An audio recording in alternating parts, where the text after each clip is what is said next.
نحمدہ ونصلی علی رسولہ الکریم۔ اعوذ باللہ من الشیطان الرجیم، بسم اللہ الرحمن الرحیم۔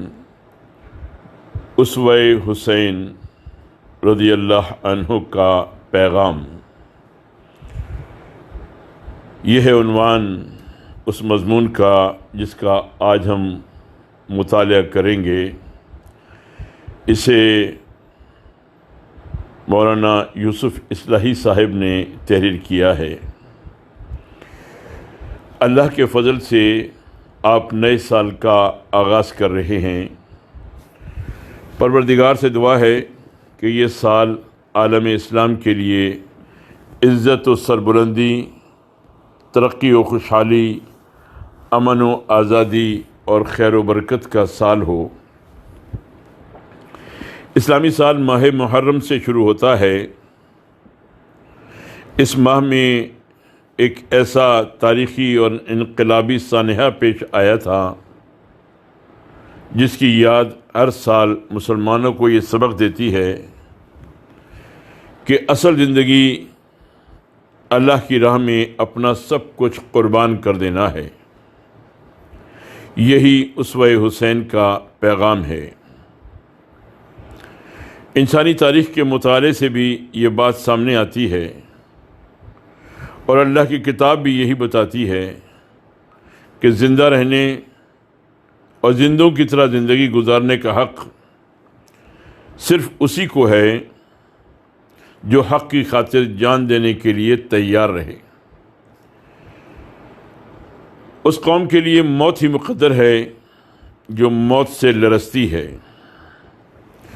بنی اسرائیل ہزاروں کی تعداد میں تھے، لیکن جب موت کے خوف سے وہ اپنے گھروں سے نکلے تو اللہ نے ان کی قومی موت کا فیصلہ فرما دیا، اور پھر مسلسل 40 سال تک وہ سرزمین میں ادھر ادھر زندگی سے محروم سرگرداں مارے مارے پھرتے رہے، یہاں تک کہ جنگل کی گود میں جب ان کی نئی نسل پل کر جوان ہوئی اور موت سے پنجہ آزمائی کے لیے وہ تیار ہوئے تو اللہ نے ان کو فتح و نصرت سے نوازا۔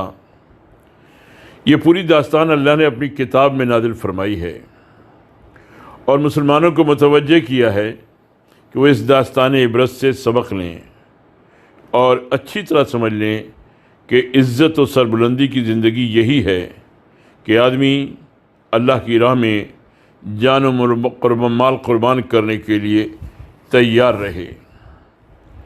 سورہ بقرہ کی آیت نمبر 273 میں ارشاد ہے، أَلَمْ تَرَ إِلَى الَّذِينَ خَرَجُوا مِن دِيَارِهِمْ وَهُمْ أُلُوفٌ حَذَرَ الْمَوْتِ فَقَالَ لَهُمُ اللَّهُ مُوتُوا ثُمَّ أَحْيَاهُمْ۔ تم نے ان لوگوں کی تاریخ پر بھی عبرت کی نگاہ ڈالی ہے جو موت کے خوف سے اپنے گھر بار چھوڑ کر نکلے تھے اور ہزاروں کی تعداد میں تھے۔ اللہ نے ان سے فرمایا مر جاؤ، پھر ان کو دوبارہ زندگی سے نوازا۔ اس آیت پر تشریحی نوٹ دیتے ہوئے مولانا مودودی رحمۃ اللہ علیہ صاحب فرماتے ہیں، یہ اشارہ بنی اسرائیل کے واقع خروج کی طرف ہے۔ سورہ مائدہ کے 4 رکوع میں اللہ تعالیٰ نے اس کی تفصیل بیان کی ہے۔ یہ لوگ بہت بڑی تعداد میں مصر سے نکلے تھے، دشت و بیابان میں بے خانمہ پھر رہے تھے، خود ایک ٹھکانے کے لیے بے تاب تھے، مگر جب اللہ کے ایمان سے حضرت موسیٰ علیہ السلام نے ان کو حکم دیا کہ ظالم کنعانیوں کو ارض فلسطین سے نکال دو اور اس علاقے کو فتح کر لو، تو انہوں نے بزدلی دکھائی اور آگے بڑھنے سے انکار کر دیا۔ آخر کار اللہ نے انہیں 40 سال تک زمین میں سرگرداں پھرنے کے لیے چھوڑ دیا، یہاں تک کہ ان کی ایک نسل ختم ہو گئی۔ دوسری نسل صحراؤں کی گود میں پل کر اٹھی، تب اللہ تعالیٰ نے انہیں کنعانیوں پر غلبہ عطا کیا۔ معلوم ہوتا ہے اسی معاملے کو موت اور دوبارہ زندگی کے الفاظ سے تعبیر فرمایا گیا ہے۔ مسلمانوں کو یہ عبرت کی داستان سنا کر اللہ کی راہ میں جان و مال قربان کرنے پر ابھارا گیا ہے، اور انہیں ان کمزوریوں سے بچنے کی ہدایت فرمائی گئی ہے جن کی وجہ سے آخر کار بنی اسرائیل زوال و انحطاط سے دوچار ہوئے۔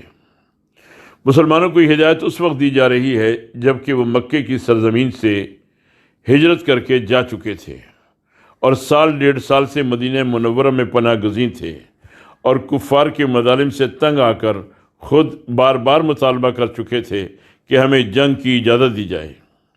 ان کو اس داستان عبرت سے سبق دینا ہے کہ عزت و سربلندی کی زندگی چاہتے ہو تو اللہ کے بھروسے پر میدان میں ڈٹ جاؤ۔ اگر تم نے موت سے ڈر کر میدان جہاد سے منہ موڑا اور اللہ کی راہ میں لڑنے سے جی چرایا تو پھر تمہیں عبرتناک ذلت سے کوئی چیز نہیں بچا سکتی۔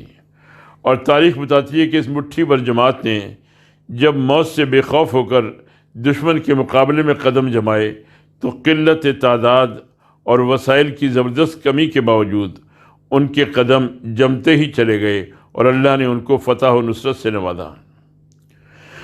دراصل زندگی کا راز ہی یہ ہے کہ قوم مسلسل جد و جہد، قربانی اور راہ حق میں جمنے اور آگے بڑھنے کے لیے ہر وقت مستعد رہے۔ کاش عالم اسلام ہوش گوش سے سنے۔ کربلا کی داستان بھی ہمیں یہی سبق دیتی ہے، اور محرم ہر 11 مہینے کے بعد یہی یاد تازہ کرنے کے لیے آتا ہے کہ اسلام اور ملت اسلامیہ کی زندگی باطل کے مقابلے میں جمنے اور حق کے لیے جان عزیز کی شہادت دینے میں مثمر ہے۔ اسلام زندہ ہوتا ہے ہر کربلا کے بعد۔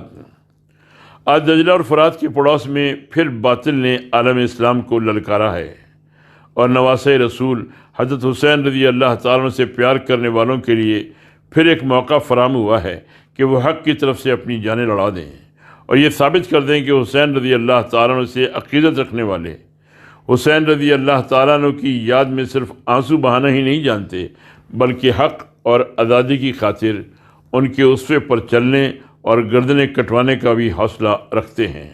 اور یہ حقیقت ہے کہ جو قوم جان دینے کے لیے تیار ہوتی ہے، باعزت زندگی کا حق اس سے کوئی نہیں چھین سکتا۔ اللہ گواہ ہے کہ راہ حق میں مارے جانے والے کبھی نہیں مرتے، بلکہ انہی لوگوں کو اصل زندگی حاصل ہوتی ہے۔ سورہ بقرہ کی آیت نمبر 154 میں ارشاد ہے، وَلَا تَقُولُوا لِمَنْ يُقْتَلُ فِي سَبِيلِ اللَّهِ أَمْوَاتٌ بَلْ أَحْيَاءٌ وَلَٰكِن لَّا تَشْعُرُونَ، اور ان لوگوں کو مردہ نہ کہو جو اللہ کی راہ میں مارے جاتے ہیں، ایسے لوگ حقیقت میں زندہ ہیں مگر تمہیں ان کی زندگی کا شعور نہیں ہوتا۔ حضرت حسین رضی اللہ عنہ سے عقیدت و محبت کا حق وہی لوگ ادا کرتے ہیں جو سرفروشی اور جان نثاری کے جذبات سے سرشار ہو کر اللہ کی راہ میں سب کچھ قربان کرنے ہی کو اپنی سعادت سمجھتے ہیں۔ وما علینا الا البلاغ۔